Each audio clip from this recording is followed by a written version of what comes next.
Hello everyone, Hari Om. Welcome to Gyanganga online education.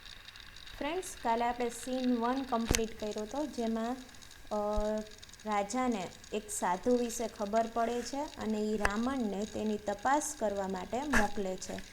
આગળ scene 2 જોઈએ કે એમાં શું થાય છે. The village.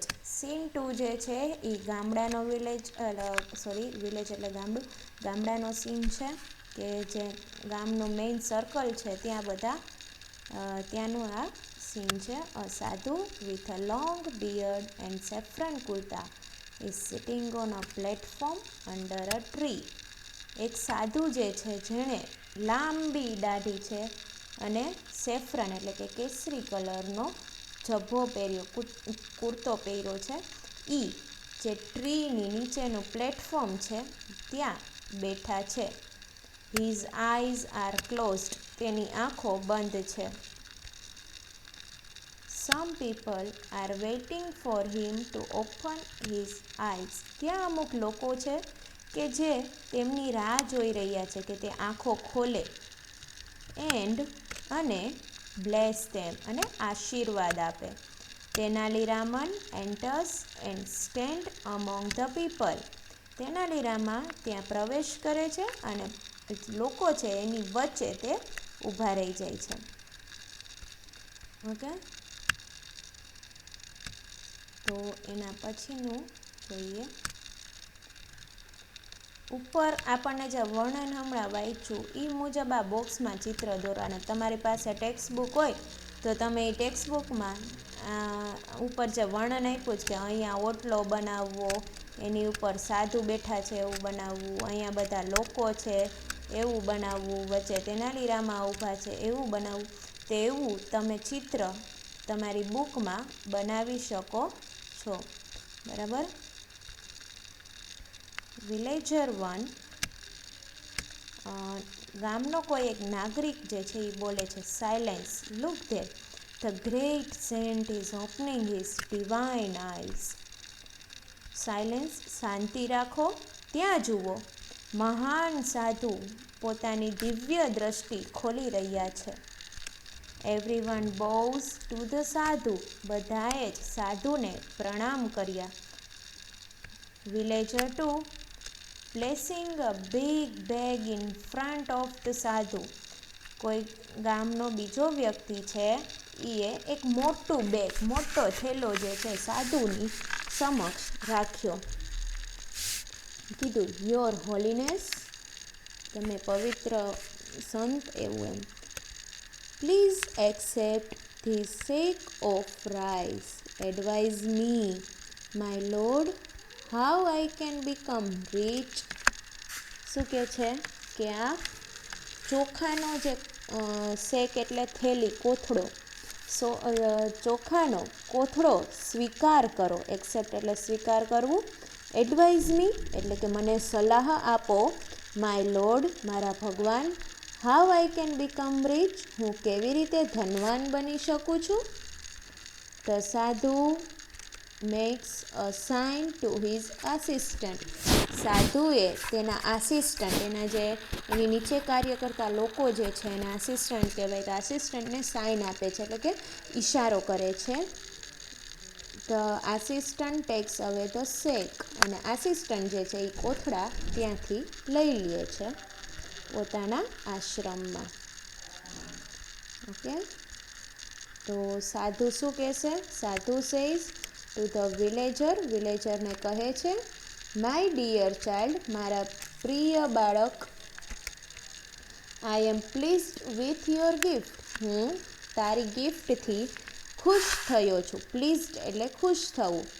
Now don't worry, હવે ચિંતા ના કરીશ. I will definitely make you rich, હું તને ખૂબ પૈસાદાર બનાવીશ. We need a perform a puja at your house. અમારે તારા ઘરે પૂજા રાખવી પડશે. Villager 2, thank you your holiness. આભાર તમારો સંત. આઈ એમ સો લકી, હું ખૂબ જ નસીબવાળો છું. Please tell me what I need to do. Please મહેરબાની કરીને કહો મને કે મારે શું કરવાનું રહેશે. Sadhu says, dear child, now I need only 2 gold coins for the puja. સાધુ એમ કહે છે કે પ્રિય બાળક, મારે ખાલી 2 સોનાના સિક્કા જોઈ છે પૂજા માટે. Villager 2 says, it's all right, okay, I will give you 2 gold coins. હું તમને 2 સોનાના સિક્કા આપીશ. સાધુ સેઝ, બચ્ચા તેરા કલ્યાણ હોગા, લક્ષાધિપતિ ભવ. સાધુ એને આશીર્વાદ આપે છે કે બાળક તારું કલ્યાણ થશે. The villager tax out 2 gold coins and give two the સાધુ. વિલેજર ગામનું જે વ્યક્તિ છે તેણે 2 સોનાના સિક્કા કાઢ્યા અને સાધુને આપી દીધા.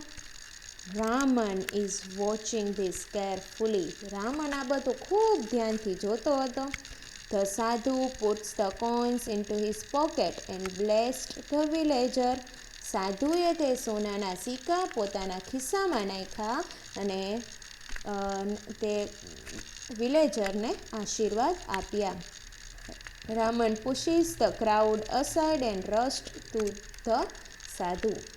રામન ભીડમાંથી બહાર આવ્યા અને સાધુ તરફ ચાલ્યા ત્યાં. હી ફોલ્સ એટ હિઝ ફીટ. તે સાધુના પગે પડી ગયા. આમાં પણ આમ કરતા હોય ને એવી રીતે. રામન સેઝ, રામને કહ્યું, યોર હોલીનેસ, તમે મહાન સાધુ, you are the greatest saint in the world. તમે આ આખા વિશ્વમાં મહાન, એકદમ ગ્રેટ સંત છો. પ્લીઝ બ્લેસ મી, પ્લીઝ મને આશીર્વાદ આપો. સાધુ says, get up my child, ઊભા થાઓ બાળક. ટેલ મી યોર પ્રોબ્લેમ, મને તમારી સમસ્યા વિશે જણાવો. રામન સેઝ, રામને કહ્યું, માય લોર્ડ, મારા ભગવાન, I have everything in my life. મારી પાસે જિંદગીમાં બધું જ છે. I have a big house, a lot of money and a happy family. મારી પાસે મોટું ઘર છે, ઘણા બધા રૂપિયા છે અને એકદમ ખુશખુશાલ પરિવાર છે.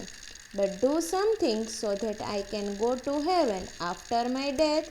પણ કંઈક એવું કરો કે જેથી મારા મૃત્યુ પછી હું સ્વર્ગમાં જઈ શકું.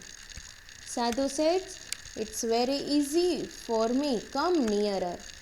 અરે આ તો મારા માટે ખૂબ જ ઇઝી છે, નજીક આવ. તો રામન શું કરશે? Raman goes very near the sadhu. Raman સાધુની એકદમ જ નજીક ગયા. Suddenly he પ્લક્સ out a hair from the sadhus beard. અને અચાનક જ તેણે સાધુની દાઢીમાંથી એક વાળ કાઢી લીધો. સાધુ સેઝ, આવુચ. સાધુની તો ગાળ જ નીકળી ગઈ, ouch. He holds the hair up proudly and addressed the crowd. પછી રામને શું કર્યું કે આમ વાળ જે છે ને એકદમ જ ગર્વથી ક્રાઉડ પાસે રાખ્યો, એટલે કે ટોળા પાસે રાખ્યો હાથમાં અને કીધું, Raman says, I am the luckiest man in the world.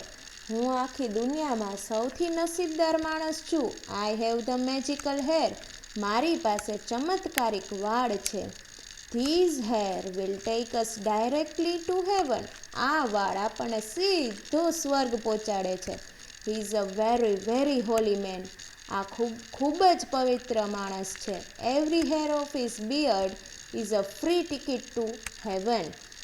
આ વ્યક્તિની દાઢીના દરેક વાળ સ્વર્ગની ટિકિટ છે. વિલેજર 2 સેઝ, વિલેજર 2એ કહ્યું, I also want to go to heaven rather than become rich in this world your holiness, allow me to pluck a hair. શું કહે છે કે પૈસાદાર બનવા કરતાં હું તો હેવન જવાનું, સ્વર્ગમાં જવાનું પસંદ કરીશ. પ્લીઝ મને પણ હેર આપો, તમારો વાળ ખેંચવાની પરમિશન આપો. The sadhu protest a lot but the villager plucks the air.